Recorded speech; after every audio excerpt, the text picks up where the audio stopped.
The first time I went out to Ohio to tune the TL, the '04 TL, it was, I was going to be dealing with people I've never dealt with before, under different circumstances. So I was not only had to deal with the engineers from Panasonic, but more importantly, the engineers from Acura, and I was nervous about that. I didn't know what they thought about me. I didn't know them, were they going to be accepting of what I do, and how I do it, and there were no rules or guidelines at this point. And going out to Ohio the first time, it was like, I was almost like at home, because the engineers from Acura were so cool and so, so easy to work with, and they just wanted a great sounding system. And I think they understood this was going to be something different than they'd ever had in any car, and that anybody else had ever had in any car.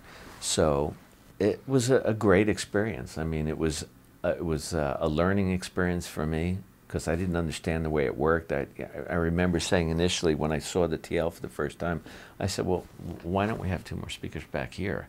And they looked at me and laughed, like, well, that's not an easy thing to do, automotive real estate is difficult for safety reasons or whatever, you just can't do that, you want 2 more speakers, also cost reasons, I'm going, what's the problem here, let's just put 2 more speakers back here, so it was a huge learning experience for me, that, there's a lot of cost stuff in here, but we still came out with something that was unbelievable. That first car, nobody had ever heard anything like it, and like even my industry, this is the first time that anybody from music industry had gotten involved in anything like this. So it was a big deal, and my peers, listened in the car and were blown away by it. Like they'd never had a car sound like this.